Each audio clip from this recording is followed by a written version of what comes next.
America, Israel, Iran இடையேயான போரால் எரிபொருள் தட்டுப்பாடு ஒருபுறம் இருக்க, உர தட்டுப்பாடு காரணமாக உணவு உற்பத்தியிலும் பாதிப்பு ஏற்படும் அபாயம் எழுந்துள்ளது. குறிப்பாக யூரியா போன்ற உரங்களை இறக்குமதி செய்யும் இந்தியாவுக்கும் பெரும் பாதிப்பு ஏற்படலாம்.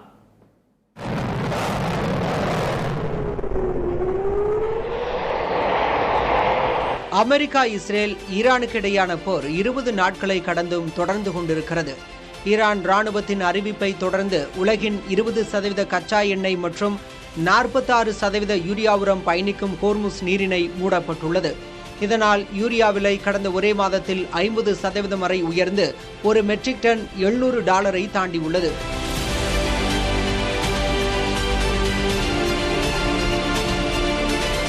உலகின் மிகப்பெரிய யூரியா ஏற்றுமதி நாடான கத்தார் தனது எரிவாயு ஆலைகள் தாக்கப்பட்டதால் உர உற்பத்தியை முழுமையாக நிறுத்தியிருக்கிறது.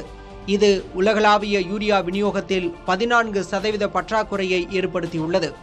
இறக்குமதி தடைபட்டதால் இந்தியாவில் 3 உர ஆலைகளும் வங்கதேசத்தில் 4 ஆலைகளும் உற்பத்தியை நிறுத்தியுள்ளன. தற்போதைய நிலவரப்படி அமெரிக்காவில் உர இருப்பு 25% குறைந்துள்ளது. இந்தியா, சீனா, America, Canada, Russia, Japan, France, Germany போன்ற நாடுகளில் தற்போது வசந்த கால விதைப்பு தொடங்கிவிட்டது. நெல், கோதுமை, சோயா என அனைத்து பயிர்களுக்கும் உரங்கள் மிக அவசியம். இந்தியா தனது 40% யூரியா தேவைக்கு வளைகுடா நாடுகளையே நம்பியுள்ளது. உரங்கள் கிடைக்காவிட்டால் இந்தியாவின் அரிசி ஏற்றுமதி கடுமையாக பாதிக்கப்படும்.